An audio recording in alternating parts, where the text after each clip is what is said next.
There you go, baby. I'm a cow. Go moo, Jazz. Go moo, Jen. Let's go. I want to see your best. I want to hear your best moo. What's going on now? Anyways, I'm just kidding, folks. We don't demand that our female guests on command make fucking weird cow noises and stuff like that here on the Bleeding Edge. We're very much against that kind of stuff. Moo. Right? Bitch, I'm a cow. Bitch, I'm a come cow. on now. See, that's the opposite of what I wanted here. I was trying to prove a point here, and you guys just fucked me up. So it's too catchy. We can't help it. Oh, you know what? You're right. I'm surprised that did become a hit song. No. When she puts the 2 French fries in her nostrils and shit and whatnot, everything, that is the best. I love it. Yeah. That is a dope. That was a great addition to her look. You know what I mean? Like, way to accessorize there, cow bitch. Either way, they should have her on Willow. It should be a great addition to the staff. But anyways, folks, here we are, the MCU'S Bleeding Edge YouTube channel and podcast. It's wonderful, fabulous, live streaming away here on a Friday evening, whatever time it is for you. Getting after it, doing Willow, episode 3, recap and breakdown, the Willow Disney Plus series. Whoa. Yes, that was my lighting falling down. Hey, I don't know what that was all about, but I guess there was a breeze in my house. Lights falling down. Falling down. That's okay. I'll put that up in a minute. I'm a professional, so I'll be okay. I'll roll with it. I look better in the dark anyway, chicks tell me, so it's good. It was She-Hulk. Oh, is that you know what? I blame She-Hulk for that shit. I do. Just to be clear. And just to be clear, Jen, it's not fair that you can smoke like that and I can't smoke. So you can't smoke anymore like that. All right, just to be clear, I'm not having it. Okay. I'll stop. You're fucking me up. No, you can smoke. Go ahead. But anyways, here I am once again. It seems we've assembled a bit of a team here. We're gonna try to see if we can keep Jen around for these Willow episode reviews as long as we can. Try to keep her happy. But either way, we got Jen back. I'm just happy to be here. I know you are. Yeah. We're happy to have you. We got Jazz back. And of course, I've got my loyal, longtime content creator and YouTuber, Cyberneticshark, my co-host. The duality, the 50% of the Bleeding Edge over here, probably 55 if anything, to tell you the truth. And the real looks of the show from a attractiveness standpoint, right there he is with the badass green screen with the Willow. Oh, and that is like the best shot of all the images I've seen of Willow online when I looked for thumbnail shit. That is the best shot that right there. I love it. There's one other one too where you see all of them from behind, and they're right on like the line before they go into the past the barrier. That's great too. It's pretty epic. So I just want to put out there real quick and whatnot. I'm going to go around real quick. Jennifer, I don't know how to like really explain your bona fides yet because I know that your content creation is kind of like in involvement, right? So please introduce yourself real quick. My name is Jennifer Smith. I've been podcasting for about 6 years. You can find me currently on a feed called the North-South Connection Podcast Network. I am there every Wednesday with the Jenny position. And so on Wednesdays, you will find whichever one of my shows is on that day. So I do like a live watch called You Heard About Pluto, where we just live watch stuff on Pluto TV.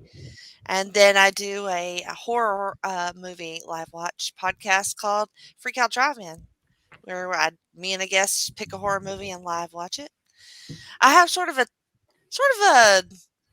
everything trash kind of show called Talk and Pop with my best friend, Tim Capel. And that comes out kind of sporadically, but we had a fun one recently where we talked about cryptids. So you can find all those on my Twitter feed. I will link everything that I do there on Twitter at Jenny Position. And I'm also a big professional wrestling fan. So I have some wrestling content as well, if anybody's into that, which I know is niche. Well, hey, do me a favor and make sure, if you don't mind, get in the Facebook Instant Messenger and send me any links you want me to put in descriptions. Sure, yeah. Okay, and I'll take care of that already. So yes, it's no big deal. Just whenever you can, go ahead and do that.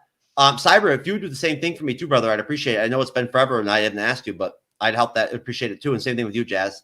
But Jasmine is, of course, the I guess you could say host or the owner of what I always get screwed up with this, Jazz. Is that Jazzy Nerdy Girl Reactions? reacts. And yes, you got it right. All right. I'm going to get it one of these times. I'm going to get it. That's okay. I messed up too. And Jess and I just banged out some really awesome band-made reaction videos that me and Jennifer are going to be doing here soon too, hopefully. Mhm. And it's going to have them up on our YouTube channel here soon, and I'll have them up too on the Bleeding Edge reactions playlist. So be looking for that, folks. Jasmine was checking out some Bandmade, loving it. Over here headbanging and shit and everything. It was crazy, man. Fucking intense. She was so blown away by Bandmade, just like Cyber was, right, Cyber? What? perfect answer there, Cyber. He's eating How his much- dinner. He ain't concerned. How What are you enthused? talking about? I was talking about how enthused you are by Bandmade. Oh. I'm so enthused. I know. The I know. best band ever. I know. He worships my Bandmade poster just like I do. It's a shared love. But anyway, Now, if it was just to worship those beautiful Asian women, yes. Japanese women, yes. But music-wise, I just want to be clear here. I just didn't have any other bigger spot to put that fucking poster than there. There was nowhere else. That was it. It was either take the American flag down and put it behind the American flag where the American flag was, or not have it in the shot. So it's fine. I don't know what happened. Shot. What's wrong with that? I didn't know how big it was when the bitch showed up, and I opened it up. I was like, "You fucking kidding me?" It's I just wanted a badass. poster. Well, that's a They lot of sent me- women. You got. I know, but I didn't expect that thing. I've never even, to be honest with you, I don't want to sound like arrogant, but I've never seen any other Bandmade fans that have a poster that big before. That thing's massive. So I do feel kind of lucky in a way that I ended up with it, to tell you the truth. It was a good mistake. Anyways, but it's a badass poster. I love the colors of it. I love the old school gray and white and black type colors. Like they used to do back in the day when our parents used to go and our families would go for those cowboy, shoots and whatnot, where they get all dressed up and whatnot and stuff. But anyways, Willow episode 3, folks. Okay. Now, before we get into Willow episode 3, which I will say that I believe it's the best episode so far of the Willow series, I do. I think it's the strongest one. Now, you guys, of course, have your own opinions on that, and I'll come to you and get them. But coming off episode 1 and 2, going into episode 3, starting with you, Jazz, and then going to you, Jennifer, and then, of course, ladies first, and then you, Cyber. Coming off episode 1 and 2, what was kind of like your vibe, Jazz, as far as how you felt about the series off 2 episodes? Honestly, I was very enthused.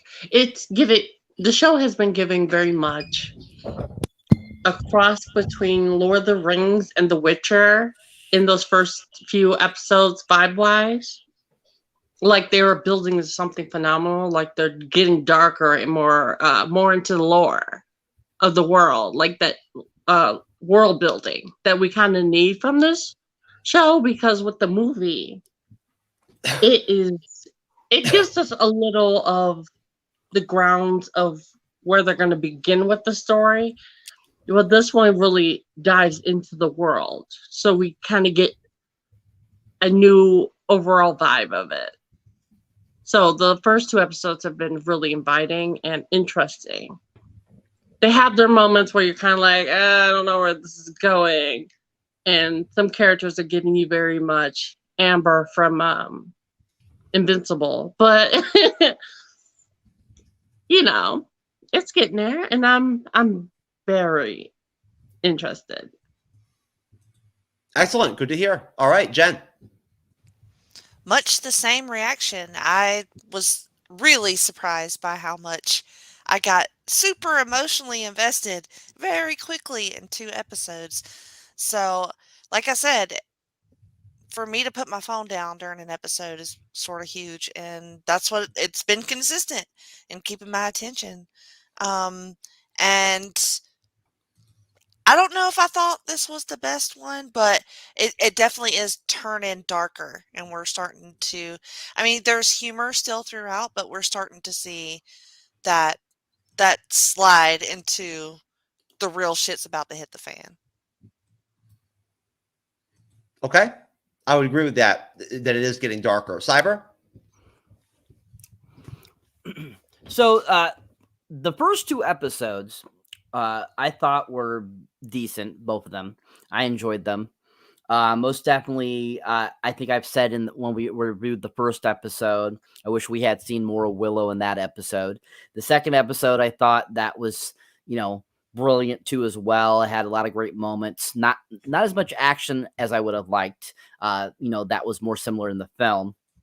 But up to this point, I felt they've been pretty decent. I wouldn't say the greatest compared to the film, but overall pretty decent. And this next episode really changed my mind. So yeah, up to this point, I feel that it was pretty decent, and I was looking forward to seeing what else it was to bring.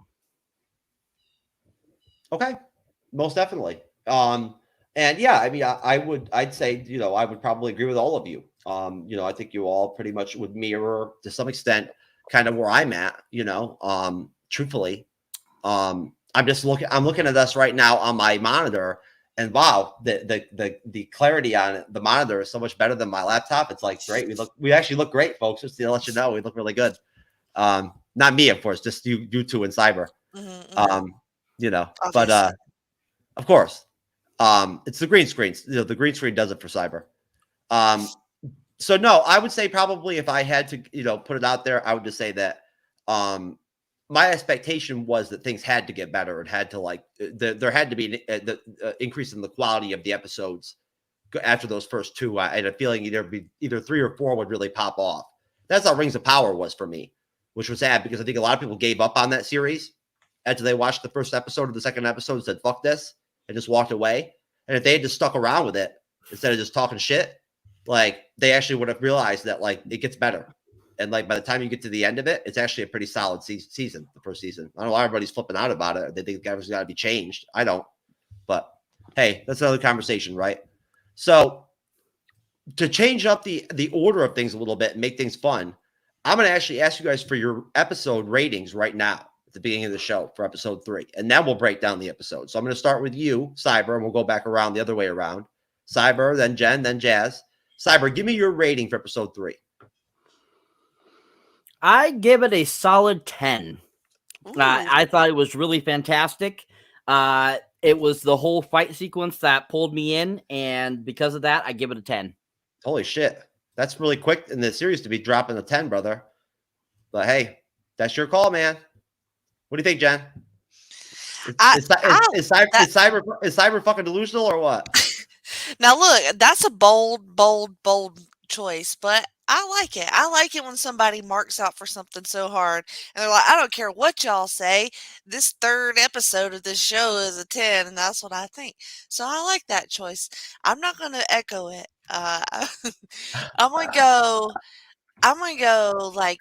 8. I'm going to go 8. Okay. Jazz? A 9. Okay. Because Very we're fair. only in episode 3, and a show can go either way from here. That's very true. That's a very good point. It is. Hey, you know what? And I'll drop mine right now. I'd say I'd give it a 8.5, 8.75. Right in the middle, probably of that, somewhere around that range. Not quite a 9 yet.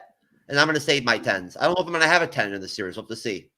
But at this point right now, I'd say it would be dubious, but it depends. It's like Cyber said, the action really added a lot to this episode. We finally got some serious action, and it was well done too. So props to them. But okay, so before I actually start off and kind of break down the intro of the episode, Jen, is there anything that you want to point out in particular that really stood out for you that brought your ratings up on this episode and whatnot? If you had to kind of just consolidate it into something very simple, what was it that brought things out in this episode that really got it going for you? I like the pacing. I think that's one of the main things that I took away from it, is that we're not really dwelling in a lot of these scenes. We're not, because on some of these fantasy shows and these high concept shows, sometimes they insist upon themselves in the scenes and they want to drag some of this stuff out.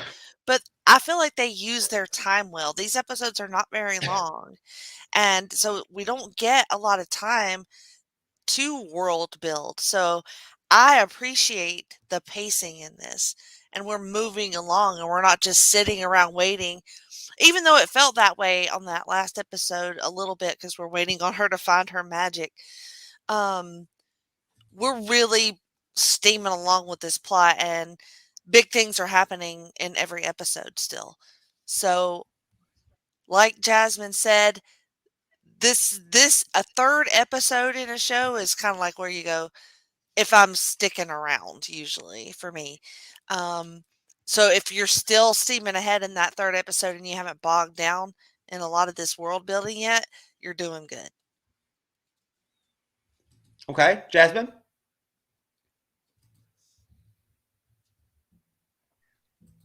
Well, like she said, it's the third episode that usually helps people figure out whether or not they're sticking around, but sometimes it's the first episode for people that pulls them into a series.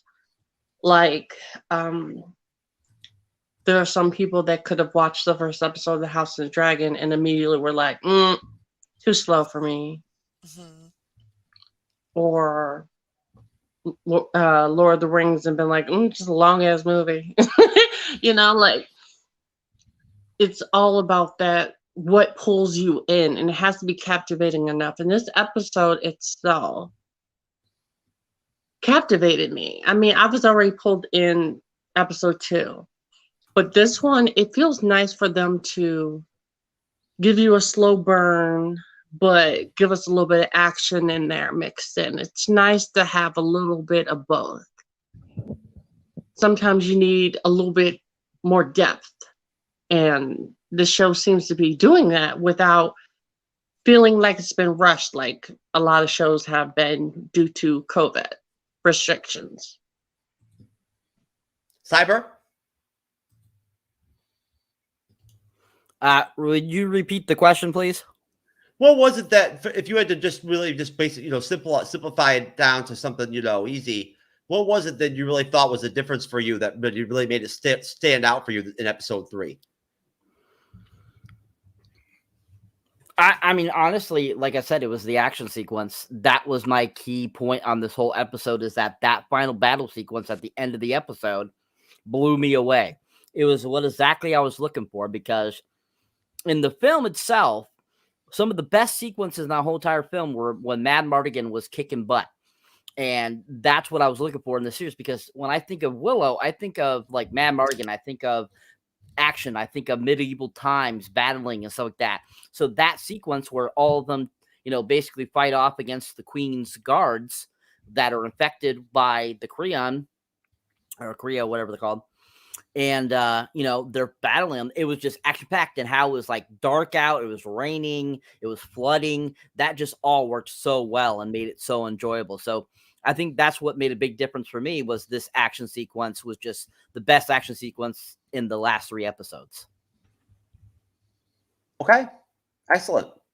And pardon me, I'm over here just doing my little production deal and whatnot and everything. And I'm on Twitter. I'm on whatever you want to call it now. Twitter. I'm not sure whether it's Periscope still or Twitter Live. No one will really tell me. But I always like to go on here and tweet our show live, and try to see if I can pick a couple people off of Twitter to jump on real quick. No, I just heard something fall out. That's okay. At least it wasn't my penis, right? Either way, Very true. That's never positive. Tried gluing one of those on before one time. Very, very half and half. Very, very tough. I've actually wondered about that before. What it would be like to wake up in the morning and have your penis fall off. You know what I mean? It'd be very interesting. As far as it didn't happen when she yoked on me, to be honest with you. Right. But Yeah, it didn't. too. It didn't. No, it stayed on. It stayed attached, which is always good. Anyways, so all right, the opening scene of Willow, if anything, it actually sets a tone of kind of the seriousness that this episode's gonna take. Because the flashback scene that we see, which is visually great, I thought it was really well done. Just like the whole episode visually was great. I thought, to point out right now, it's actually something that I put in my notes, was how good everything looked, how vivid, at least on my end, except for some of the battle scenes. Things got a little dark on me. I even tried to increase the brightness on my television to try to correct it and whatnot, and it didn't really do much for me, I'll be honest with you. But it could be my TV, though. But it looked really dark. Some of the battle scenes, I couldn't even understand what was going on. Either way, the title of the episode is Battle of the Slaughtered Lamb. Borman tells Kit, the asshole, a story about Thor or whatever the fuck they call him, the rightful king of Chimeria, essentially, riding out of the city gates to meet his tyrant brother and 2,000 death dealers. And he like abruptly gets cut off, and because just because Kit's an asshole. So of course she has to jump in. She's so predictable, it's not even funny. She has to come in, Kit has to jump in and be rude and interrupts him and shit. She's like, dude, enough, man. You know what I'm saying? Like, just give me the fucking gist here. Like, I've had enough of this crap or whatever. Because this involves her father, of course, Mad Mardigan.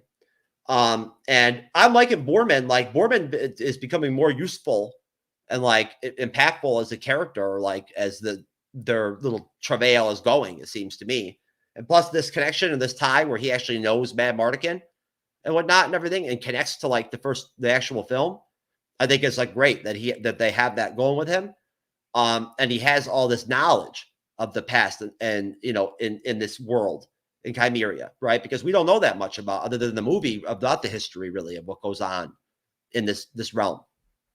So basically, I guess, right after that, of course, they realize that Alora is not just like taken off, but that she's been taken. But I'll start right off right there with you, Cyber. What did you think of the whole flashback scene there? And I know it was short, but Borman's story and like, and that kind of back history we got about Chimeria. So, I mean, the story itself was interesting and fun, but the whole flashback sequence there, where it was very short, very, I felt it was kind of to the point, but not completely to the point. I felt, I just felt it was like unnecessary to show that. It should have just kept panning on them and him explaining the story.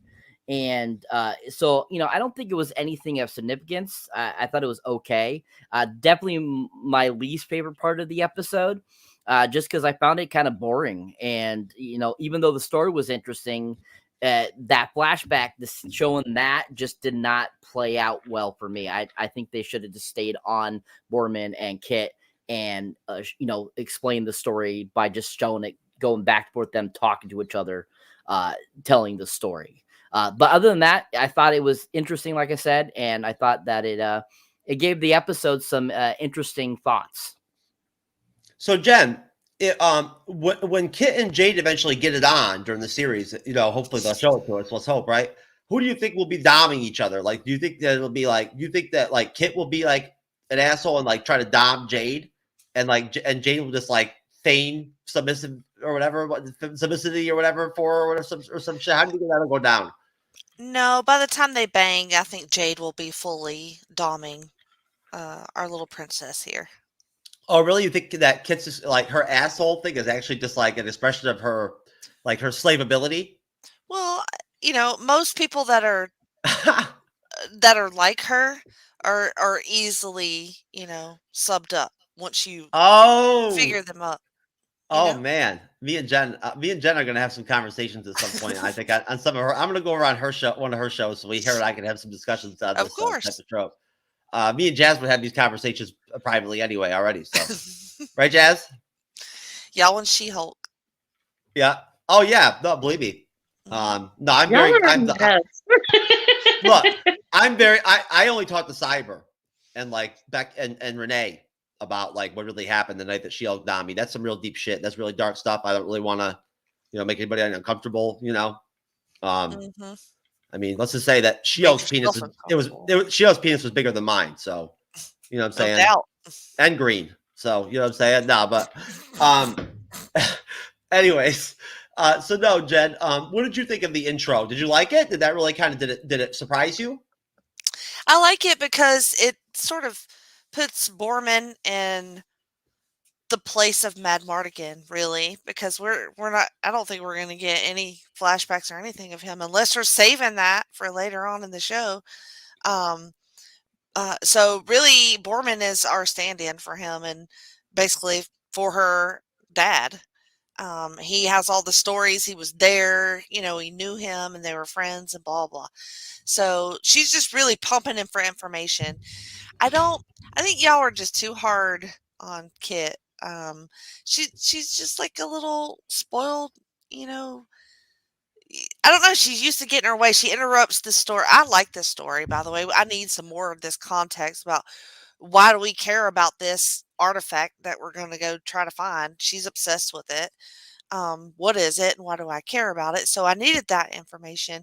And I like the way he tells the story. He's funny. I enjoy the humor in this show, and I enjoy how easily they flit in and out of that. It's it's like humor heavy, but also it's not heavy-handed. Like they're they can easily switch the tone from funny to serious with just changing the music and putting some steam coming up off the ground, and then we're dramatic again. Like the humor is bouncy, you know, it's not too much for me. Oh yeah, I'm dying laughing episode by episode. Yeah, it was really good. Like I really like his delivery of it, and it makes sense that she's obsessed with stories about her dad. So that's what's all. Yeah, that's the connection with everything. That's all. That's her only driving. That I believe is her only driving motivation to have any interest with Borman or anything to do with anything. She doesn't really give a shit about anything. I don't think mostly. She's just obsessed with him and whatever quest she wants to go on for this. What do they keep calling it? The Chimerian something. Did they? I don't know. Did they give it a title, Cyber? Did they give the quest a title or something? Yeah, it has a weird name. Anyway. I honestly don't remember a name for the quest. It's the armor thing that he explains that they made. The brothers that were warring, the mother made this armor for them. You're talking about the Lux Arcana. Yeah. With the key. It right? has a little Iron Man. Yeah. Bitch on We're going to get it. into that. We're going to get into that later in the episode. No, but yeah, that does become, obviously that's going to flush out throughout the course of the episode. Mm-hmm. But no, I think that well, here let me go over, to you, Jazz. What did you think of that intro, Jazz? I thought it was interesting. It was giving me very much Thor, his introduction in the first film. The way that it was panning from the scenery into the story he was telling. It was interesting seeing the character create the piece of, I guess, armor or gadget or whatever it was.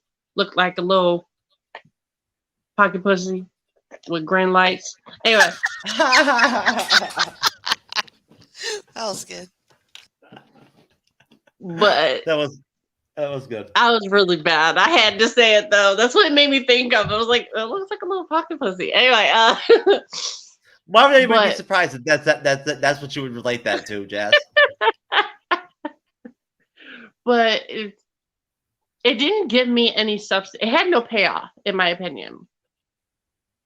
Okay. It was brought in. It was told beautifully, but it had no structure, integrity that happened in the episode outside of later. So for me, it just kind of felt like. Well, for me, it kind of felt like they needed more time on it. They didn't need the print what's her name? Huntress over there constantly bickering about, can you cut that off? Can you just shorten that? But shut up and let him tell the story. I was interested. That was my only issue. See, I was about to blame myself for being the only one that's been bad mouthing Kit, but then Jazz just had to go ahead and start talking shit right there. So now I can't do that anymore. I hate her so much. But not because she's a bad character. I think she's written particularly to be frustrating because that is kind of her arc right now because she's lost without, she's one of those daddy's girls who reluctantly didn't have a father. And so without knowing who he is and a mother that's smothering and controlling, she doesn't quite know who she is. And that's kind of the story that they're going with. But her mouth gets her in trouble. And for me, if I was the black girl best friend, I would punch her in the mouth and be like, bitch, shut up. He talk too much. But that's just me. Cyber, would you want to go on a date with Kit if you know if you had an opportunity? Or would you do you find her disposition positive? Hell no. Oh no, you don't like those rude bitches like that? No.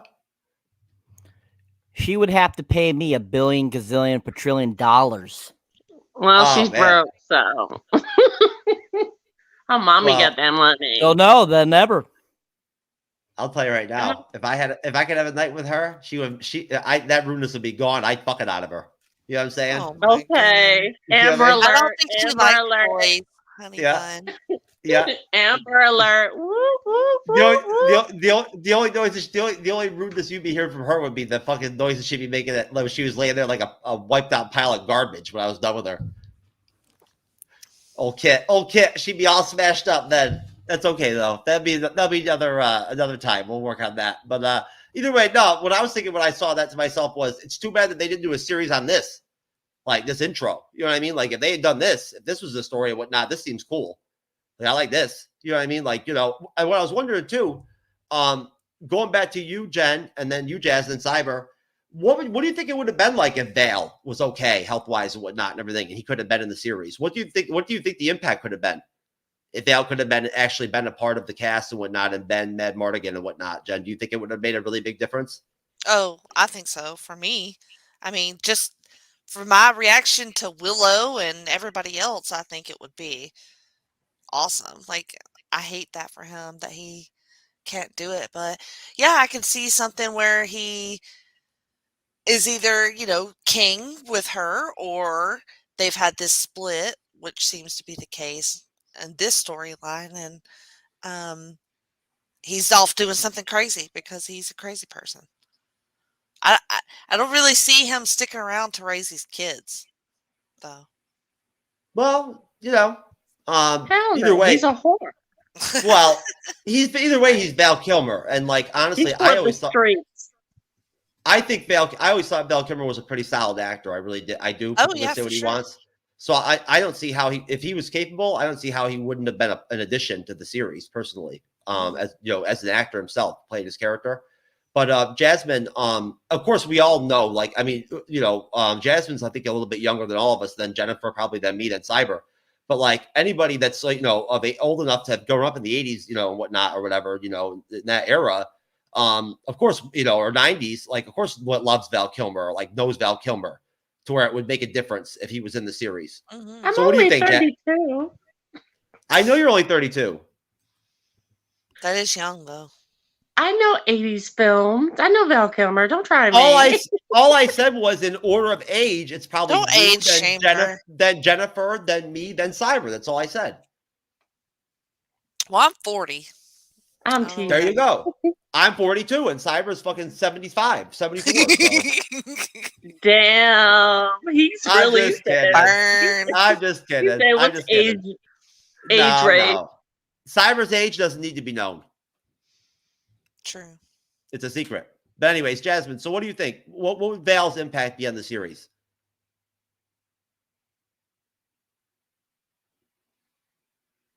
Jazz, are you in the Multiverse of Madness again? No, sorry. My cat decided to be in heat and I had to stop her from getting mounted. I don't know. Dodge, what do you think about that, man? All these cat issues. Dodge has no opinion. Go ahead, Jazz.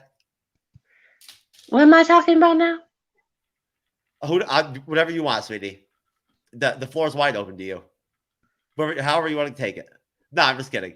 Val's impact. What would it be like if Val was healthy enough and whatnot, could have been in the series and actually participated as a It character? would have been interesting to see him. I know he wouldn't have stayed to be a king, that's for sure. He definitely would have been being his drunken, I'm locked up in a cage somewhere self. And he would have, said, Willow, buddy, help me. That's him. He definitely would have pulled the same tricks he did in the original, but with a little bit of maturity. That's my opinion.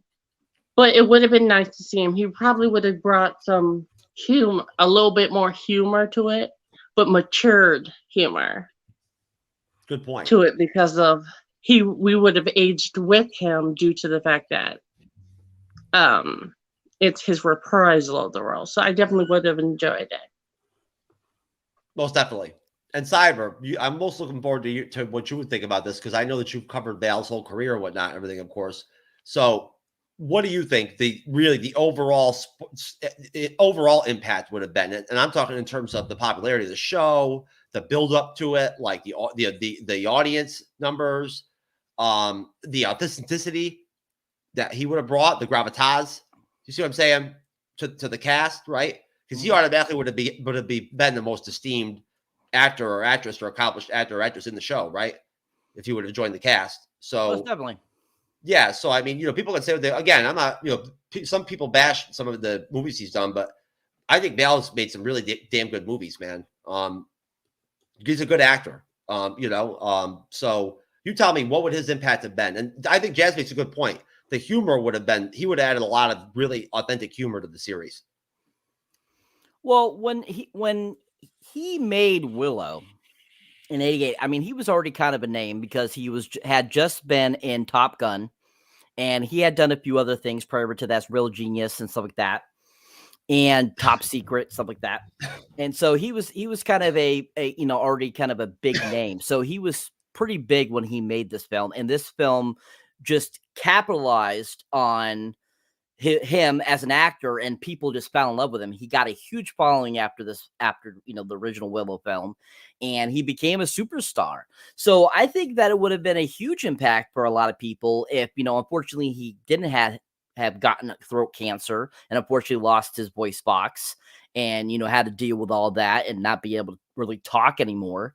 And so I think that if he had been a part of the show, that would have made a huge difference, because also they probably would have taken into account his past with the show and write it more towards his liking too, as well, because of how big of a star he is. Just kind of like what happened with the Santa Clauses series that they just put out. Tim Allen is the Santa Claus. So a lot of his influence went into that show and how it was created. And so that's why the show seems a lot like the movies, because he put his input into it. So I feel like the Willow show, because unfortunately Val Kilmer isn't a part of it, a lot of how it's written, how it's going along is a lot different than I feel it would have been if he had been a part of the series. And so I think also, like Jasmine said, yeah, most definitely he would have added, that great humor, because he had a lot of great humor in the film, especially when he gets the magic dust on him and he's falling in love with Sorsha. And so that was like perfect and funny. And, his relationship with the brownies and his relationship with, all the different characters was just really fun and made that movie so enjoyable. So yeah, I think his impact would be very huge on this show if he had been a part of it. Yes, and I would agree. I think that you make really good points there, and I think that I think you're right. I think the entire story would have been written differently. That's how much of an impact that he would have been, because I think he would have really elevated the entire series, because I think that he could have carried the series even in a minimized role better than like Warwick Davis can. Frankly, I'm just put it out there. You know what I'm saying? Like, this isn't the 80s anymore. You know what I mean? And nothing against Warwick. I mean, he does a great job as Willow, but he just doesn't carry that same weight that Vale does, right?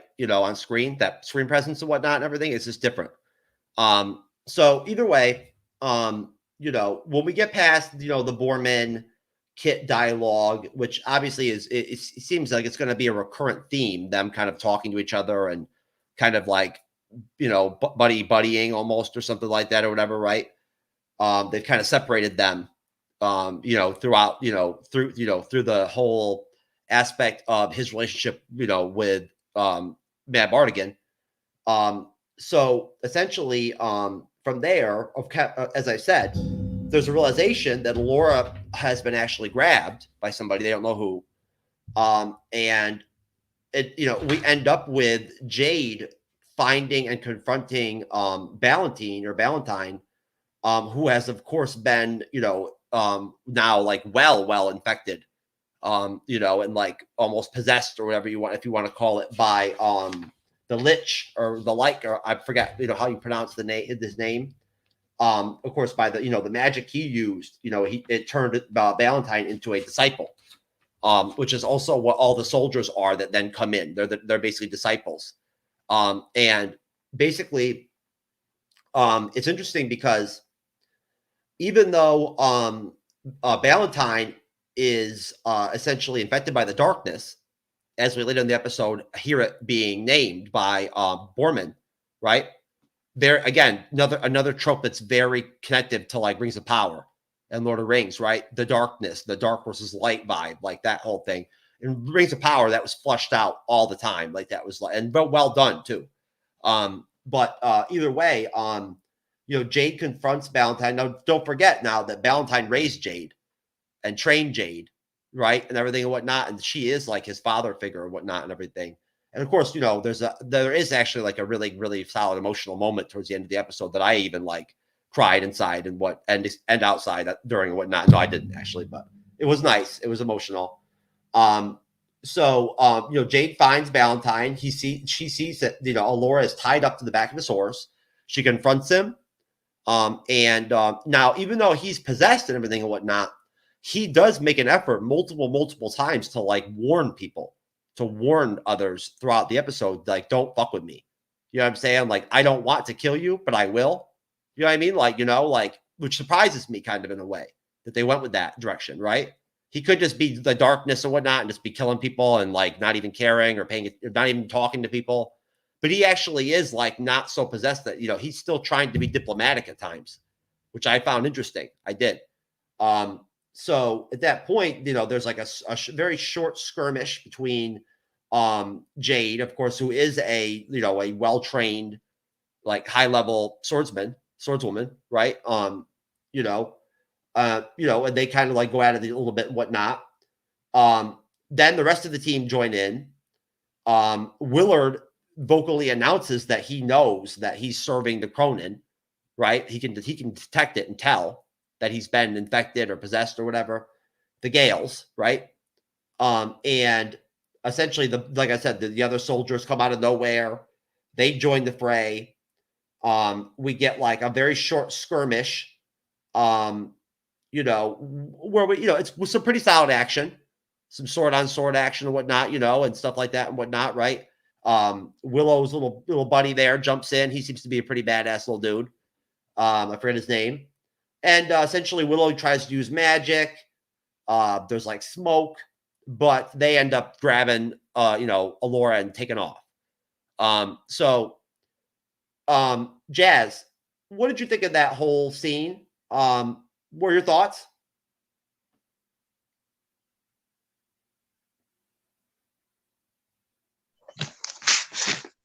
Personally, the fight scene was amazingly choreographed. Watching Willow practicing some rusty magic didn't feel like magic to me. It felt like his old tricks were like the baby trick.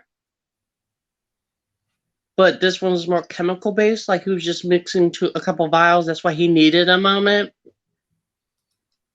Because later we find out that he kind of can't. But for like risk reasons.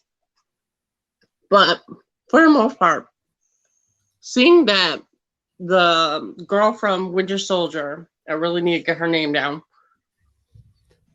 Her fight, practicing with the princess was mostly because of the mom. But Ellie Kellerman. Ellie Kellerman. Ellie Kellerman. Watching her and the princess interact during the battle was interesting because you got to see something that will pay off later. The Huntress not being very good at sword play, even though in the first episode we saw her winning. It was interesting to see different dynamics throughout the battle. It was funny watching the princess interact with the what the hell's her name? Allura interact with the prince when he went to help her, and she had the gall to say, was nobody else available? Bitch! The nerve. I would have said, fuck her. She can take her. Oh, yeah. Fuck this world. Tie your damn self then, bitch. I see why Willow left. Fuck that little girl. Fuck you at this town. I'm with Willow now. because like that was funny. It pissed me off for a minute. I was like, bitch. But it's interesting just seeing that the magic that the Allura used earlier in the end of the last episode made more than a sprout, because I really thought it was gonna make like just a really big sprout, but it made like a whole little bonsai tree. I think that's what they're called. Yin tree, you know that crap from China. Anyway, oops, don't cancel me. I just don't know what it's called. I just know the location. Okay, anyway, it was just cool seeing that that she's a lot stronger than she thinks she is. So that was interesting. So, and Mr. Roddy Soldier over there,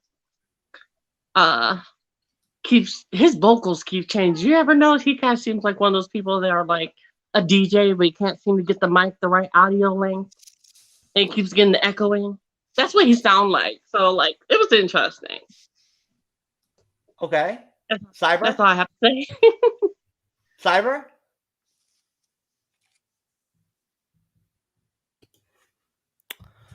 Okay.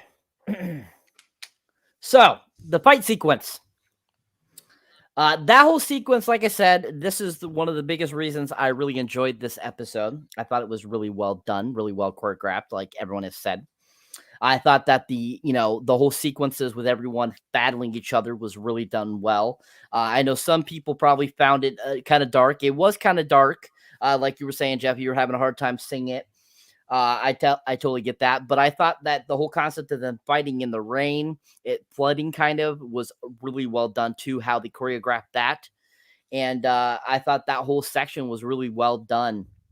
The conversation between Kit and Ellen Kellerman, I thought was like so pointless and stupid, and just like so what, like so what if she let you win. It was to be nice to you, so just get over it. So I thought that was kind of stupid how like she kind of made us think about it. I didn't think that was necessary. And but overall, I really enjoyed the sequence, all that fighting sequence. It just all was so well done, and it blew my mind because, like I said, the first two episodes there was a little bit of action, and then they give us this really hands down fantastic, and it just was so fun, really enjoyable. Yeah, just not the fucking stupid conversation between Jade and Kit or whatnot. Why they even bother with that shit, I have no idea. What they think we're getting out of that as an audience, I don't really know. I mean, maybe if they at least would like show some titties or something during those conversations or something, I might be a little more into it or whatever. But whatever. That's just me though. And I'd be no disrespect to women out there or anything like that by saying that either. Just to be clear, I just like titties. Can't blame me. It's a biological aspect of who I am. Anyways, Jed, what are your thoughts on the opening scene there? After I set you up with that fucking get you laughing type vibe. Well, we all like titties, but I mean, that scene with them didn't bug me, I don't think, as much as you guys, but it's hurtful. It's hurtful when somebody is doing something for reasons that you're unaware of. Like, Kit didn't realize this whole time. She thought she was a good fighter. She thought, she won all those fights. Like, it was genuine. So it's hurtful when you find out that things aren't the way that you thought they were. And so that's a little humanizing moment for her, I thought. But also it shows how naive she is, because look, she's the princess. So yeah, you probably should have been suspicious that you won all of your fights with your buddy there, because your mama told her to lose to you every time. So, but again, I thought the fight scene was really good. Our prince, Graydon, interesting, his uselessness at this point, and obviously I think that he's going to end up dying, right? He's going to sacrifice himself for somebody that will end up being his usefulness. That's my prediction for this show. But hopefully not. I think he's doing well. To me, just that annoying kid from Spider-Man. So it's funny to see him in this. And to me, he's like a natural heel. So he's trying to be a good guy. I kind of want him to be a bad guy. Okay. All right. Well, look, honestly, hey, maybe partially, you never know. Like when Jade was letting Kit win during those sparring sessions and whatnot, maybe Jade was just trying to set her up in certain sexual positions, like certain physical spots, so she could like rub snatch on snatch and shit and stuff like that, from different angles. You know what I mean? And kind of catch a feel, Yeah. you know. I know I But do that when I do sparring with everyone. So, yeah, you never know. Hey, you know what? I don't blame you. I would, if not for the fact that, I'd be concerned about like, the Me Too movement going after me or something over that shit. I probably would go in that direction too. But, me being such a professional, obviously all the time, I'm very concerned about that kind of stuff. You know what I'm saying? So Consent's important. Yeah. oh yeah. Cause we're going to start incorporating consent forms into the bleeding edge. Good. Good. Yeah. Just no, but we're actually not going to be doing that anytime soon. But I think that I think you should sign a consent form before you have to fucking have a conversation with Kit. Like, you know what I'm saying? Like personally, but that's just me. So no, that action scene was actually more illuminated than I thought. Cyber, I did that one. I could actually see some of it better. It was the last one, the final one, where it really got dark. It reminded me of that Game of Thrones the last night or whatever it was called episode, or the long night episode where the battle was the battle got so dark you couldn't even tell what the fuck was going on. That is an epic fucking episode. That battle, man. The fight of the Army of the Dead versus Winterfell. That's some deep shit. Did you ever see that, Jen? No, I'm not a Game of Thrones fan, but I know what you're talking about. I'm not either, but I watched that on YouTube. They have it up. You can watch it individually. I've watched people react to it. It's dope. But anyway, so essentially, what we find out is that when we get back with Valentine and the rest of his, disciples, that they're intended to deliver Alora to, the crone, who plans to banish her from the mortal realm, essentially, right? Where am I what do you call it? Echoing on at right now, I'm wondering. Oh, so anyways, at that point, of course, Alora manages to, on the sneak level, cut her ropes and her ties and whatnot, and her bindings and whatnot from the horse, and she jumps off and she kind of flees into these woods. And I even noticed then, at that point during that scene, that again, like, just the coloring and the illumination of those scenes I thought were excellent. Like, this is very well shot, I think, so far. Willow is. I'm Cyber's like the cinematic guy. I'm not, but I thought that like the visuals so far have been really good, very vivid, and like, again, other than that battle scene. So, again, that's when we get the Jade and Kit, and this is how I described it in my outline. This is how I write my outlines. Jade and Kit have some more of the useless bullshit. Jade was told to train with Kit by Kit's mom. That was how I wrote what I took out of that whole deal, basically. Yeah, I like totally, what you get is what you see, folks. I even outlined like an asshole. How about that? But anyways, so, of course, the rest of the troop, the rest of the team, the prince and Willow and his buddy, and the wagon is like broke down. They're trying to get the wagon back on track, right? Then I highlight again on my outline, right? Right after that, again, to double down my thoughts of Kit right there. Kit is an asshole. There you go. Okay. That's what I'm taking. As I'm watching the episode, that's what I'm thinking to myself. That's how much I love Kit. And, and so Alora is like in these haunted ass woods. It was very reminiscent again of like The Hobbit.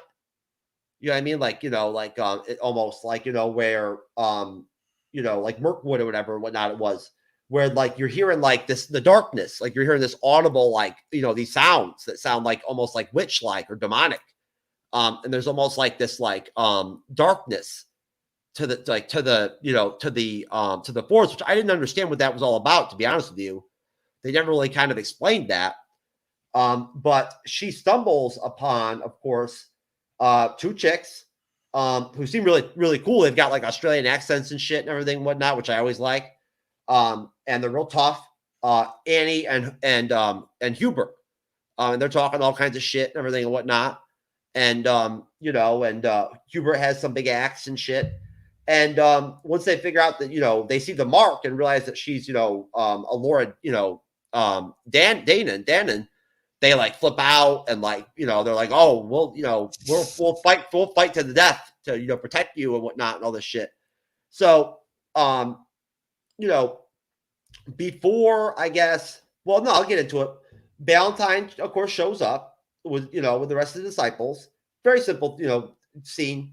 Kills Hubert pretty quick. We find out here that this darkness that's in Valentine, this infection, seems to be able to allow him to be seriously mortally wounded and not even notice or whatever, because Hubert sticks him right in the back with that axe and he doesn't even seem to mind, and then he kills her.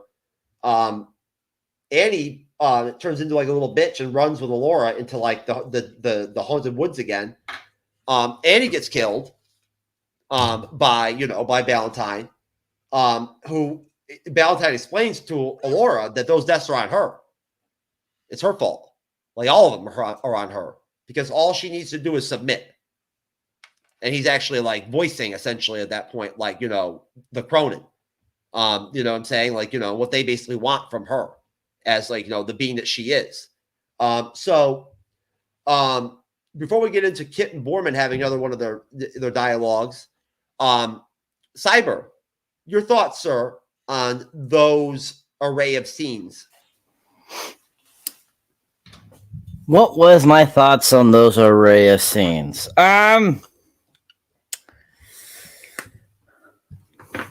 They were okay. I thought that they flowed the episode very smoothly and nicely. I thought that they gave us a little bit more information kind of on the relationships between certain characters and so forth. I also thought that it kind of gave you a little bit more idea of, how extensive whatever that possession is going on with the troops, and kind of gave you an idea of how serious it was and how, basically they can't turn back time. They're basically screwed.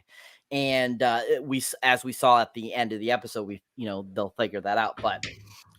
But yeah, most definitely. I think those sequences were interesting. They all had some interesting things going on. And I thought that it allowed it to flow pretty decently. I didn't think anything was really spectacular, but I definitely didn't think it was horrible.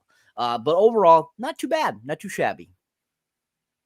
Oh, look at this! I like this isolated image here and whatnot, where I get to be right in the front. I get to be right in the big spot. Ooh, I like this. This is cool.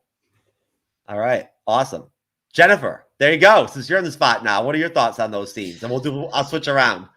Yeah, I don't know if I like that as much as you do, but oh, you like it. You know you do. It's all me.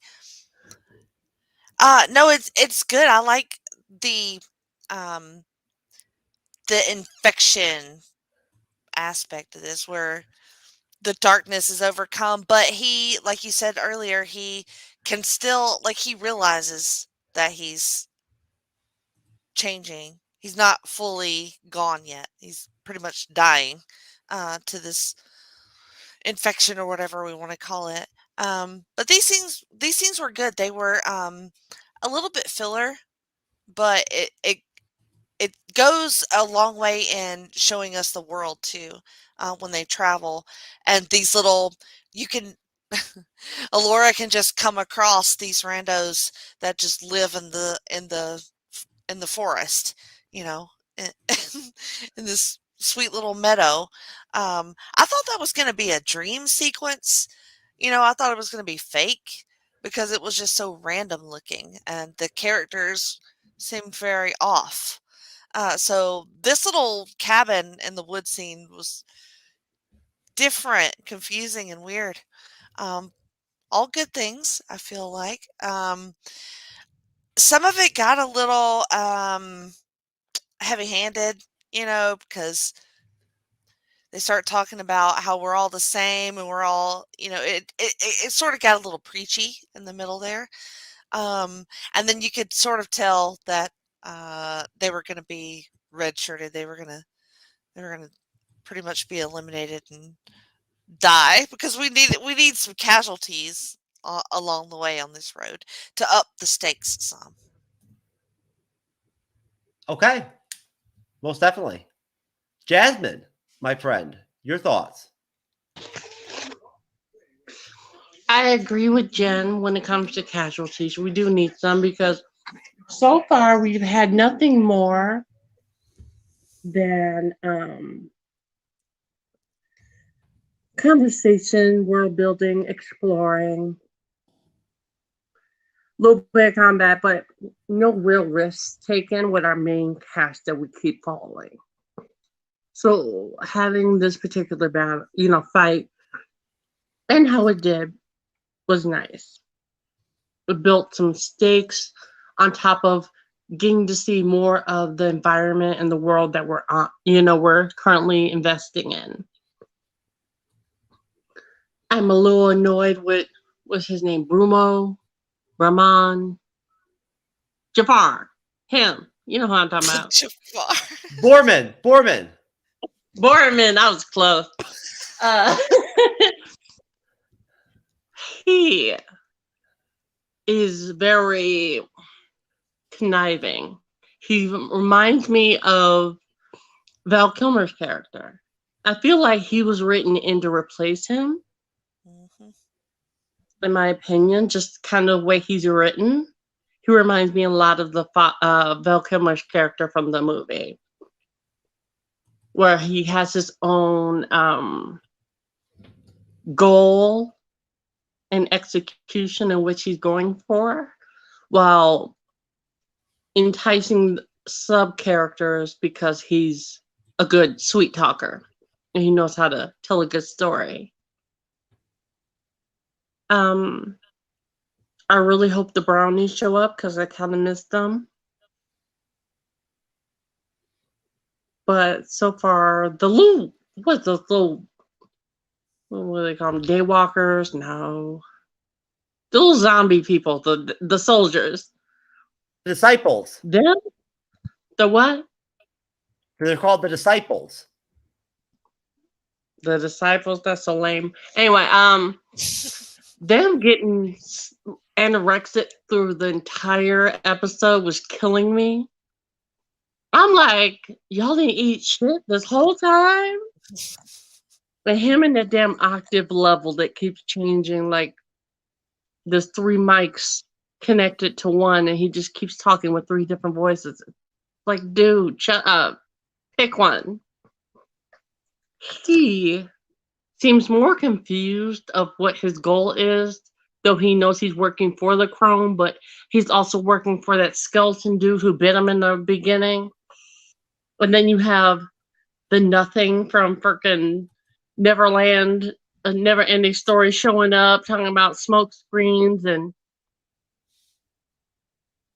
making everything gray. The stakes got big real quick. Like they went from like 15 to 100 in like a few panels. I felt like I was reading a comic book from like Marvel going into the DCU. It was just a little bit too. It was like I went from Mickey Mouse to Snyder Cut. It was a bit much. It was a big jump because we kept going from what they're doing with in their side mission to the lesbians in the woods. Oh, man. Getting told a story about the circumstances of which this bitch is running. Like, I was confused for a minute. I'm like, what the hell is this episode doing? But I love the lesbians. They were killing me. That's not that mushroom. That's my mushroom. Really, bitch? The mushrooms. We'll get another one. Like, really? See, folks, that's why I love having Jasmine on as a transgender and whatnot and everything on the show, because she can say shit that I can't say, that I wanted to say, you know what I mean? And now I can say it. So thank you, Jasmine. I really appreciate you being here for that. Hey, so, go on now. It was funny. That was funny. Oh yeah, those were some straight. Those were lesbian and the shy lesbian. Yo, you called it. Those were some straight up butch ass lesbians right there, yo. They were, but the other one was like submissive. The other one was more dominant. It was just an interesting situation because so many people were saying since episode 1 that they thought the princess and her swordsman were going to get together due to that one small scene, which I even said it reminded me of Bucky and Sam when they rolled down the hill. I didn't feel like it was that moment that everybody thought it was. It was queer baiting. I thought it was just the moment where they fell on each other and they were just kind of like, are you going to move or am I going to move? Bitch, you're on top of me. Move. You know? So I didn't think it was going to be there, but to have them actually put a lesbian couple in there without being too drawn out with it or too obvious or too stereotypical with it, it was an interesting situation because it was comedic, in my opinion. As quick as it was. And then it turned tragic, you know? Oh, when she fought and lost, I was like, bitch, that was awful. I thought it was funny. She had the nerve to stab him in the back, then look at her girl and wink. Bitch, pay attention. This is a battle. It was funny. But that's pretty much what I had to say is, they were my highlight of the episode right there. Definitely. I thought that they definitely were very interesting, without question. Cyber, did you have any thoughts on the two bush lesbians? No. I mean, it was a funny sequence. I wasn't catching on to them being lesbians. But overall, it was an okay scene. Nothing great. You didn't catch on to that? Really? How'd you miss that, yo? Hello. It may have been subtle, but it wasn't that subtle. Okay. No. It was as subtle as Stu and Billy from frickin' Scream. Come on. Her name was like Herbert. Cyber's not a goddamn fucking sexual degenerate like we are, Jen and Jasmine and me. We're not degenerates because we can recognize things. Well, I mean, why do you think he's my co-host? Somebody's got to balance out my fucking grimy ass. There's nothing grimy about it. And just because I say that doesn't mean I knew it was. I'm just saying it did not come off that way. So if you don't agree with that, that's fine. But overall, I don't think they acted like lesbians. I think they were two people in the woods that she happened to come across. Yep. That's what right. are lesbians supposed to act like? I don't know. Maybe you expected them to be scissoring in the woods? I think they should start. I think they should start wearing a letter L on their chest and shit. Personally, but lesbian. There you go. Adultery. Ready. Play some World War II shit, baby. There we go. Oh, Simon, we're just there we go. You. There we go, Jasmine. There's we'll get a little World War II history again, like on Sunday, okay? So you can give me another panic attack. Shut up, bitch. We were talking about Captain America. Steve Rogers is a fucking Jew. I'm telling you, man. I know. Jazz is something else. Anyways, but you know what? Bless her heart. I love her to death. No. Anyways, I know you did not. Bless your heart. That's like the most southern way to say F you. Hey, listen. You don't understand something. The reason I don't have a New York accent anymore and whatnot is because I spent a decade with a chick from the Cajun part of western swamps of Louisiana and whatnot and shit. So a decade of her fucking accent versus my New York accent, mine should just rubbed off. So believe it or not, folks, I am a New Yorker, born and raised. I know I don't sound like it, but I am. And proud of it too. A New Yorker that said, bless your heart. That is the biggest FU. I've lived in the South my entire adult life, Jasmine. I haven't been back to the up north. No, bless your heart. Bless her heart is an FU from Southern people. I know that. That's why I said it to you. It's a joke, a little inside joke between me and you. Anyways, so let me move on here. So as I said, Kit and Borman continue their, intense, serious dialogue about, Kit's father, Man Bartigan. And Borman explains the whole deal with the Lux Arcana. It's in this tomb. At that point, we find out essentially the Lux Arcana. Well, I think we heard about this also in episode 2.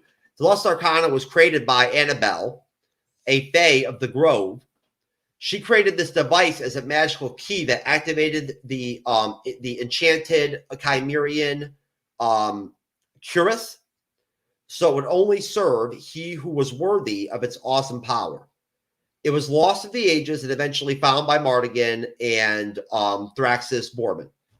So at that point, of course, you know, we end up with essentially Borman and Kit separating themselves and deciding to go to the tomb, right? And sort of fracturing the group. And then Alora, you know, we catch up to, you know, Valentine and, you know, the rest of the disciples. And Alora actually sort of like fights back and refuses to submit. And he uses some magic to kind of like, I guess, you know, fuck with Valentine and shit and whatnot. Threatens them that she's, you know, she is, you know, Alana, Alora, you know, whatever. And, you know, has all this magical ability. Willow and the crew show up to save Alora, and we get our second, you know, really, really solid, but like, and very, very sensibly longer than the first one. You know, it spans at least probably, I'd say probably 5 or 6 maybe minutes solid, or 7 even maybe. We get our second really big action scene. A lot of sword play, a lot of sword fighting. Everybody gets in it. Jade does a lot of fighting and whatnot and everything and whatnot. But again, these disciples, again, like seem to be able to get like almost like wounded to the level that they should be killed, and they're not dying. So, you know, we noticed that, like, you know, I think twice, like, you know, basically during the battle. And so essentially, you know, during the battle, you know, the prince actually sadly gets infected, you know, by the darkness or whatever, whatnot, you know, similar to Valentine. And essentially, you know, Willow's buddy, you know, I'm trying to think of what his name is. Silas, yes. Silas is killed, you know, and at that point, Willow gets pissed off, uses his staff or whatever, whatnot, and like unleashes his power, his magic and whatnot, and he essentially just obliterates all the disciples. Like, you know, and like I think almost flushes out the darkness in them too at the same time, which is what then allows Valentine to actually like go back to himself, his own human self, before he like essentially, you know, is going to die or whatever, whatnot, or asked to be released. And we do get like a very serious, tangible, like legit moment where he's like, you know, just been like, you know, hit by Willow's magic, and he's like dying, and he like tells her, like warns her, as he's experienced the darkness, so he, you know, he warns Jade and tells her, you know, protect, you know, Alora, like, you know, this threat, the crone, you know, the crone and whatnot are like real, like, you know, they want to destroy the, you know, the whole, they want to bring darkness to our whole realm. And, you know, basically says something along the lines of, raising you, training you is the proudest thing I've ever done in my life type deal. Right. Which was really sweet. It really was. And basically at that point, you know, you know, we know that, you know, the prince, you know, again, the prince he's infected. Everybody participates basically in the battle. I think they all fight. Like everybody gets in there. They're all swinging swords and shit and whatnot. Everybody that's present. And so, you know, before we essentially then, you know, get to what is our, like, I guess would be our final scene. Jennifer, what were your thoughts on that whole scene? What'd you think of the battle? Did you have a hard time seeing it? Did you find it to be dark? It was a little bit dark, but not too bad. I mean, not enough to bug me much. I think I just got used to that sort of style on these sort of fantasy shows. They tend to film this stuff dark. It's the style, but where did you start off at? Oh, so let's add Indiana Jones to the list of influences that the show feels like, because when they go in to the tomb looking for wait a minute, just to be clear, they've quoted like several movies, like already, like there's been several references, like been like moments where they've like basically borrowed tropes from films we all know of. Yeah, it kind of keeps popping up, and part of me wants to see something that never reminds me of anything else, but I don't know if that's possible. So I'm gonna just choose to be charmed by the little homages to like different genres or different franchises, and I just chose to assume that this looked like Indiana Jones when they went into the tomb. There was a shot of a snake, so we know Indy loves snakes too. So, the fight scene was really good, and I was sad about Silas dying. That was he's if there's anybody we can kind of lose, he's probably the one at this point in the journey. So it doesn't hit as hard. We're not really attached to him as a character. So it's good for motivation for Willow to fucking freak out and magic the shit out of these guys. Like I think like he didn't even know he could do that, I don't think. And It was like a magic orgasm, Jen. it was. He just said, "No, fuck y'all." And we also got to see some clues of him and Alora still being linked magically, because when he wakes up, like he has some sort of vision with her. And anyway, they're still sort of emphasizing their connection. So I am afraid that Willow's going to end up dying at the end of this. I'm just afraid everybody's going to fucking die, but it's okay that Silas died. And the scene with Valentine and Jade was really well done. Like really, I was glad that he got to have that human moment with her before he totally died. And it feels like a little mini arc is already over. Like even 3 episodes in, like, you know, one of our pursuers has already died. One of our heroes on our team has already died. So again, those stakes are building more and things are becoming more real. I think this sort of thing is what's going to get Kit to not be an asshole, right? She's going to grow up. She's going to experience this shit that sucks and have these fights, and it's going to help her grow as a person and not be an asshole anymore, is my hope. Okay. So you see a possible redemptive asshole exit possibly for Kit. Yeah, I mean, she's still a kid. You know, she's a spoiled kid. So I think there's a lot of room for Kit to grow. Well, I would rather have permanent assholeness than permanent erectile dysfunction personally, but that's just me. Yeah. Either way, Cyber, my friend, what are your thoughts on the battle there and the scenes preemptively before that? So the battle sequence, just like the other one, was just really fun, really enjoyable. I loved all the action, how they fought it out, how they had everyone, basically group in and take on the attack. I like how it showed each person have kind of their own kind of like matches one-on-one with certain people. I thought that was really good. The death of Silas is, of course, I was really sad because I really enjoyed his character in the original film, even though it wasn't a huge role. Once again, I thought maybe they might have given him a little bigger role in this, and they did, but they ended up killing him off, so I was not happy with that because I think that he should have gotten more screen time, and I would have liked to seen more of him throughout the series. And then just all the other interactions, I thought were filler pretty much.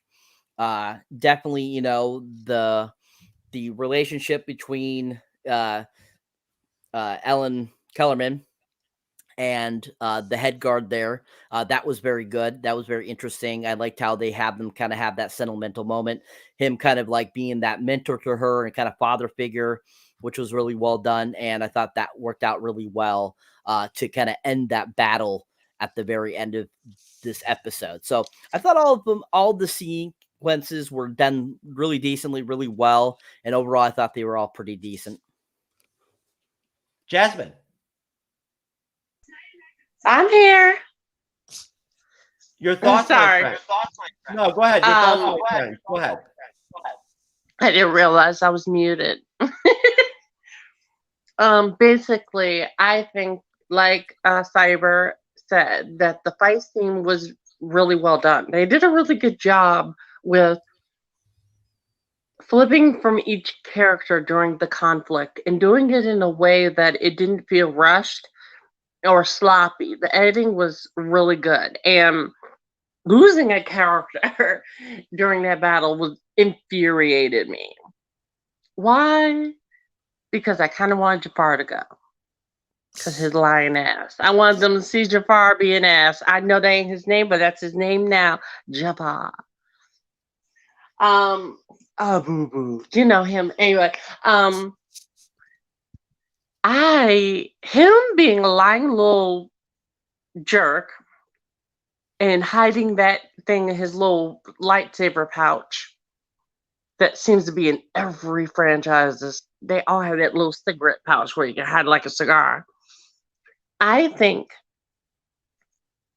that him somehow leading her to that location and going into that tomb with those rats that literally gave me nightmares. Just seeing them, they were so big.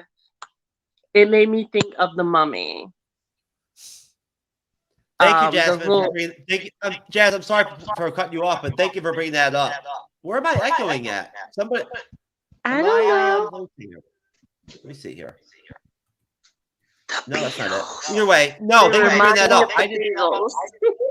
I didn't mention the tomb and Borman and Kit going there and whatnot and everything. So I'm glad you brought that up. Where am I echoing? I know. I know you skipped it, so that's why I was like seeing them go in there and him sneaking there the way he did.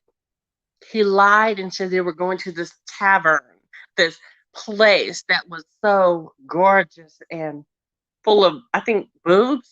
I think he said boobs, didn't he? He said boobs. I swear he did.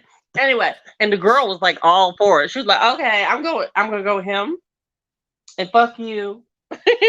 But they go to the tavern and it's burned down, this little decrepit wasteland that looks like it's crawling with orcs. It actually surprised me that he was lying, because how he was kind of what's the word, interacting with her, kind of this father-daughter bound. I was starting to think that Jafar was the daddy.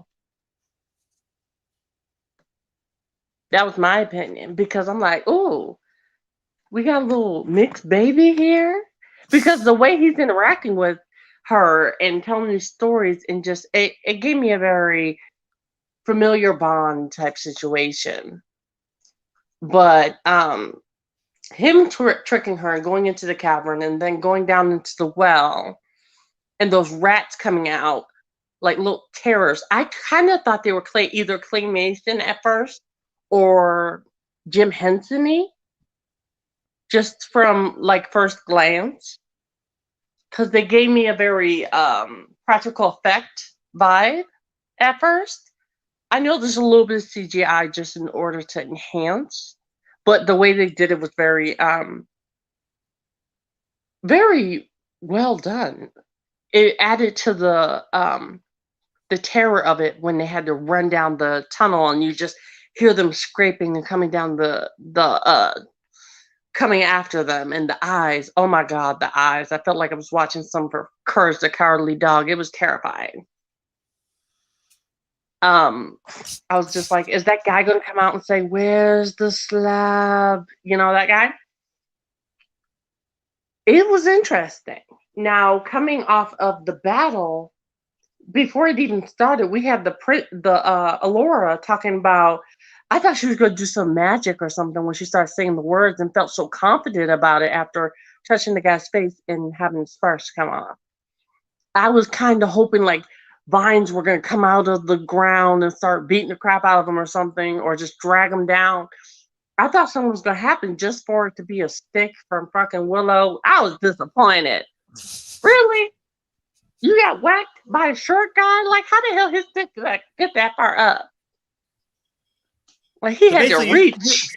So you thought Swamp Thing was going to fucking pop up in the episode, essentially. Yes, I was excited. I was invested. I was like, oh, this is about to get good. She about to go all evil queen from Snow White from Once Upon a Time on their ass. I was like, yeah. Really, Willow? I was fucking up the story. But I think they did a wonderful job because they built up the tension with her and those disciples. I hate that. I'm going to call them skinny people. They were so good because just having them take her and run off with her built this tension because it felt like the cloud was like a clock, like a ticking bomb of doom that they were trying to race past and get to this location before it took over the world or something. That's what it was giving me. Like the Eye of Sauron was coming for them, and it was just like, I see you type of situation. So they did a really good job with this episode. It was very well shot, edited, and written, in my opinion. It made it so that Huntress wasn't just a cunt, but had more development in her character, which was nice because I know that was my issue with the first 2 episodes. All right, excellent. That echo is not excellent. That's actually irritating. But anyways, either way, so to wrap this up, final thoughts on the episode, because really all that's left after there, of course, is the prince is clearly hurt. He kind of like, they can tell that he's hurt. He says something about, bad magic. And basically we get, Borman saying like, I don't even know where the fuck we are and everything and whatnot. And of course Willow does though. We're at Nakmar, and we see this like big ass city that's all lit up and whatnot in the distance and shit. Looks pretty dope. And that's pretty much it. And then we get the fucking awesome. I love these credits on the end of these episodes, man. I love them. Cyber, I know you don't like them, but I fucking think they're awesome. Or don't think they're I all loved that great. this one. I loved this one. Whoever played that, it was a cover of whoever Enter played Sandman by Metallica. Metallica. Who played that cover? I wrote it right down. Look, Rina. Her name is Rina Sawahana. She's a Japanese artist. I wrote it down too. It was really good. I want to know that's why I wrote. Love the credits. Who the fuck was that doing Metallica cover? There's my outline, folks. There you go. Love it. Anyway, so final thoughts. Jennifer, then Jasmine, then Cyber, ladies first. Final thoughts on the episode. Keep it tight. What do you think that Nakmar is going to be like? Is there going to be some fucking crazy shit going on in there? Like, is that where fucking Jade and Kit are going to bang, as Jen likes to put it? I like to go with the stash rubbing types, vibe or whatever, whatnot, stash on stash. But that's okay. Either way, what are you thinking here, Jen? What are we gonna get out of Nakmar? And what's up with the prince, man? Is he gonna turn into a disciple or what? How is he not a disciple already? Borman became a disciple, or not Borman, but Valentine. Yeah, I mean, I said I wanted him to turn heel. I didn't know that. I didn't really mean for him to get infected, but yeah, that place looks very sexy. I'm sure these ladies are, when they're looking over this expanse of this clearly dark magic land, they're just thinking, man, I can't wait to get down there and bang. So excited for that scene. I think Borman is going to be our low-key secret hero at the end. Maybe self-sacrifice, maybe comes up with, some secret of, I know where your dad is, or he has some sort of information that we need. I am your dad. I am your dad. I am your dad, possibly, but I don't know. I don't know about that. But yeah, that Enter Sandman was really good, and a little bit of a Stranger Things knockoff too. I was like, oh, they really did that, didn't they? But that was a sick cover, so I was like, whatever, I'm fine with it. But yeah, it's getting darker, it's getting more mystical, it's getting more fantasy like, so that's good. I do want them to hang on to that level of humor. And not lose that along the way. Because as it gets darker, the humor should also get darker, which is what I like. So I think the show is on a great track. I really like it. I really enjoy it. Great. Excellent. Jasmine?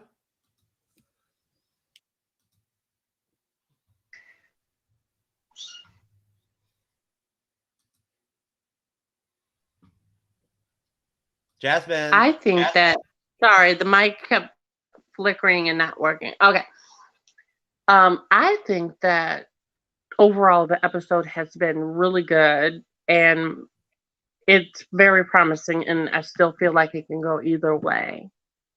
So, but I do hope that they don't have a moment where Jafar and Kit have a moment and things go intimate, because if they do, I don't want to have a I'm your sister moment. I don't think I can handle it. Because like if the mom tells them like Joe Dirt, yes, like you find out that that's the daddy after they've had an intimate moment. Oh, I don't think I can handle it.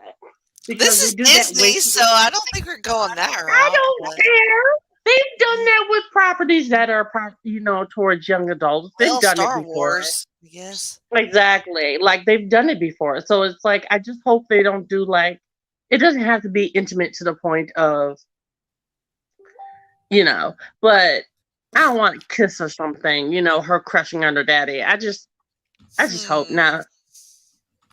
Because they are they're interacting, and I do feel like there's a reason why he was locked away and kept at good condition. There's a reason behind it. There's a meaning behind it. The mom obviously doesn't do anything for no reason. So in my opinion, they're doing a really good job. It can go either way.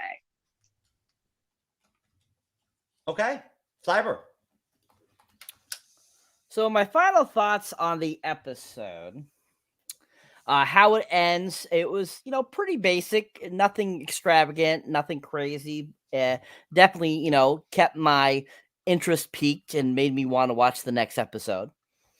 And most definitely, a lot of interesting things going on there. I mean, there's a lot more to tell, so it'll be interesting to see what, comes out of this episode going into the next episode. But overall, I thought it was pretty decent episode, really fun, really enjoyable. And I really enjoyed it. I think it's one of the best of the 3 episodes so far. I really thought this really, really inspired and piqued me even more than the previous 2 episodes. And it'll be interesting to see just, what comes out of, Bronwyn, what comes out of Willow, what comes out of all the different characters down the line, and kind of where they end up going. It is sucky that Tony Rivoli got nicked and has now possessed. So I'm hoping they find a way to cure him, because I would hate to see him turn. But I love that character. I think Tony Rivoli has been fun in it. I like how he's been giving his character. It's a lot different than his Flash Thompson in the Spider-Man films and any other films I've seen him in. And I'm enjoying it. I hope they don't kill his character off. So it'll be interesting to see just what they do with that. I'll tell you what. I'll let him use my Bacta tank real quick and whatnot and everything, but I want a shout out from him in Willow season 2, though. I want a TrueKnowledge fucking shout out, baby. And then he can use my Bacta tank real quick and everything, and he'll be good. And he'll get rid of that herp he might have picked up already from Allura anyway. You know what I'm saying? That'll be out there too. So, because his Bacta's got that effect, baby. You feel me? Shout out to Joe. Shout out to Boba, baby. Boba, thank you for the discount on my Bacta tank, man. Appreciate you. And shout out to the Tuscans, as always, my people over there. The people, the Tuscans out there, my friends. People don't care about the Tuscans, but I do at the end of the day. But anyways, bottom line, well, there you go, folks. I'll tell you what. Let's do a rating on the show, guys, on how the show went tonight. We'll start with you, Jan. Then I'll go over to Cyber. Then I'll go to you, Jazz. What's your 1 to 10 rating on how the show went so far for the review so far? Where we at? You want me to review the show that I just did? How we do? Yeah. That's going to be a 10. Why would I give anything less? Oh, shit. All right. There we go. Cyber, what do you think, man? Seriously, rating on the show? You're asking for a rating on our show. Just say 10. You could rating on our show. Would you rather rate the? I give it 100. There you go. Okay. All right. Jasmine, what are your thoughts? Oh, there's the echo. I found it, you son of a bitch. Is it me? Oh, it's you. Of course it is. Oh, well. I think it is. We're 1,000, honey. This was everything. It was fun, and we're doing what we love. So, yeah. Hey, I have to say I agree with everybody. I mean, those are all very respectable gradings. We're a little biased, of course, because we're actually participating in the show right now. That's the whole concept of live streaming, folks. But yeah, shout out to Rumble, baby. Hey, I mean, we're not new on Rumble. We're newish, but we've only been on Rumble for less than 6 months. So when we see 8, 10, 12 people checking out our lives and whatnot and shit and everything, we appreciate you folks, man. Like, thank you very much, people over on Rumble and whatnot and everything, for actually giving us shit and like coming and checking us out, right? It's got to be Jen and Jazz, though. You know what I'm saying? That are bringing them in. You know what I mean? But it can't be Willow. It certainly can't be those fucking dialogues between fucking Kit and Jade. You know what I'm saying? Because I mean, fuck, man. Anyways, I don't want to make Jen upset because she, so I won't don't go there or whatever. But anyways, folks, so yeah, there you go. And at the hour 36-minute mark, that is basically the review of Willow episode 3. I want to thank our panel that did an excellent job tonight. I'm going to give them AI I Love You 3000 right here, baby, for Jazz and Jen. You know what I'm saying? On the panel, kicking ass. You know what I mean? And I really hope, genuinely, I'm sure that our audience does too, that you guys come back next week for episode 4. It'd be excellent to have you both on the panel. But of course, life happens. So if necessary, I can always get Jar Jar to step in. You know what I'm saying? Real quick, he'll jump in if you want and sub in. But bottom line, thanks to the panel. Thanks to everybody out there that ends up checking out this review on YouTube or whatever. Usually YouTube when it's not live. We appreciate you. Our average time, our watch times are looking pretty solid for how long our shows are. So I mean, we're really proud of that. I am without question. And as usual, we're killing it with women.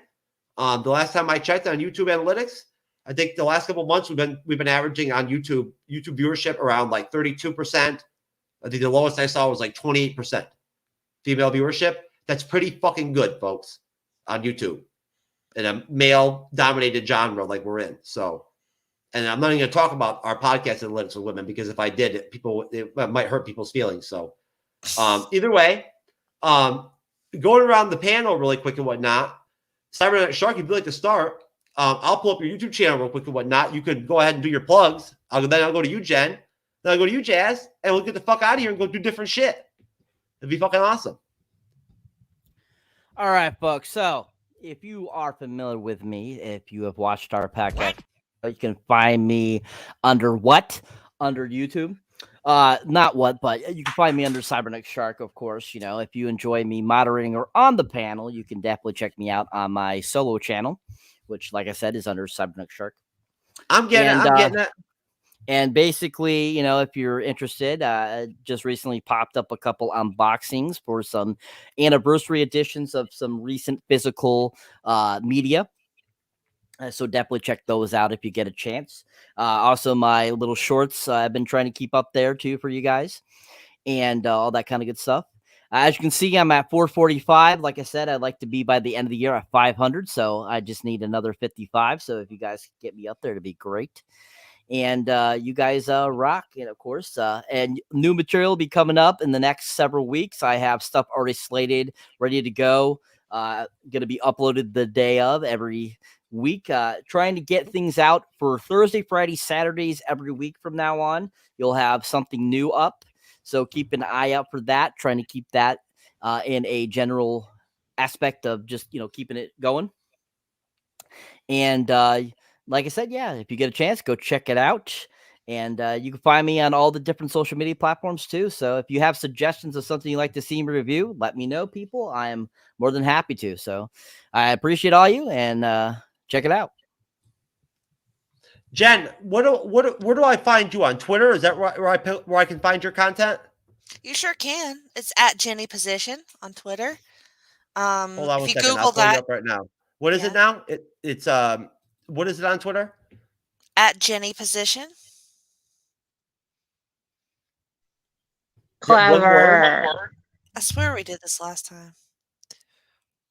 time. But yeah, anything I do is linked on there. I do a lot of live watches, like I said earlier, and then professional wrestling reviews and whatnot. You can find me on the North South Connection podcast feed every Wednesday with one of my shows. And also, I have some content over on the Place to Be Wrestling feed. Hey, yeah, look at there. Oh, God. I ain't never seen my whole ass Twitter page thrown up at me like that before. So there's some questionable tweets, and any shows I do will be linked on there as well. There's you right there on the show. How about that? There's me. It's like showception right now. That's dope as shit. Bitch, where? Come on now. Oh, also, I'm a big horror fan, and Joe Bob's thing is on Shudder tonight. So go watch Shudder. Okay, excellent. Jasmine, would you like me to pull up your YouTube channel, my friend? Cool Tide. Yes, you can pull up mine. Okay, give me 1 second. I will. So I'm Jazzy Nerdy Girl Reacts. You can probably look it up by typing in YouTube now 03, because that's what my mom decided to put when I first started my YouTube channel. And my Twitter handle is Jazzy Production, which I tweet a lot, and I can be kind of controversial when it comes to DC because they fired Henry Cavill. Anyway, you can follow me on those because I do go on Twitter a lot more than I do YouTube at the moment, but I am rebranding. So once I start going back on there, you will start getting more Marvel content when I start rewatching the MCU, as well as some horror films that I haven't seen before. I'm trying to find your YouTube channel. I'm sorry that I'm having a minute here, Jazz, but I'm going to get it. I promise.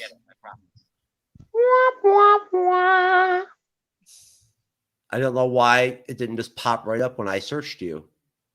Oh, here we go. I think I got it.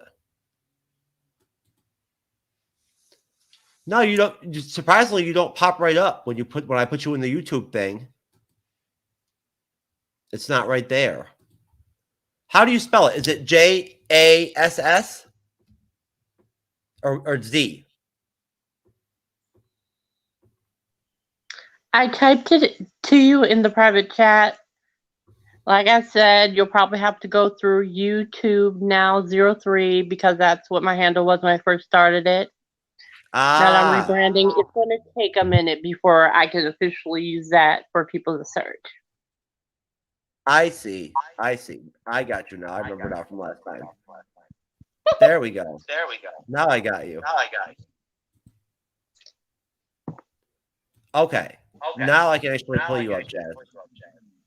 I apologize for that. No worries. There we go. I got it. Loading. Boop. There you go. And there you go, folks.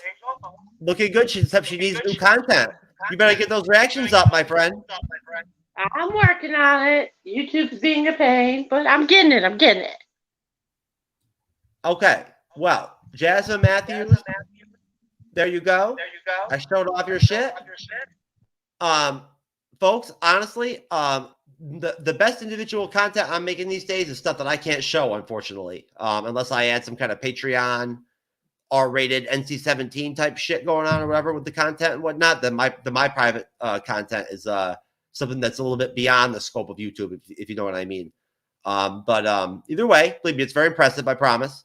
The watch times on those ones depend and vary, but either way, and yes, I have been approached several times to be on OnlyFans and whatnot and everything, and I continue to decline my my opportunities because until I find the right special person, I am not putting my face out there, having children and whatnot and everything and whatnot, and a family out there fucking some chick.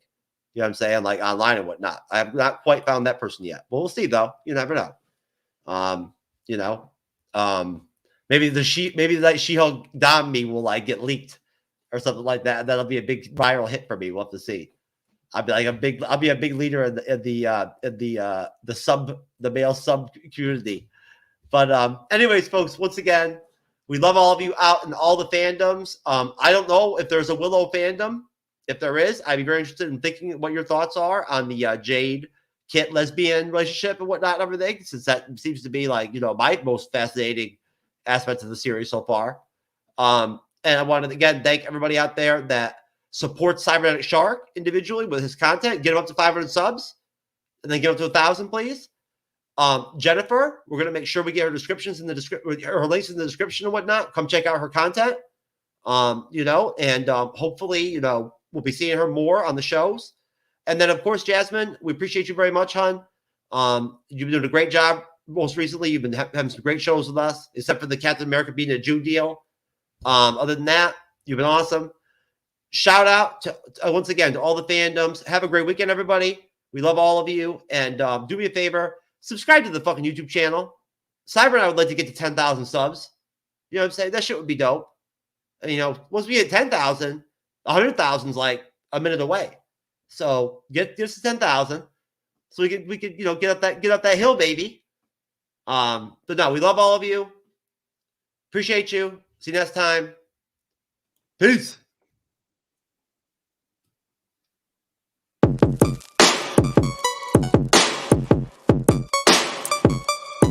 It's going down.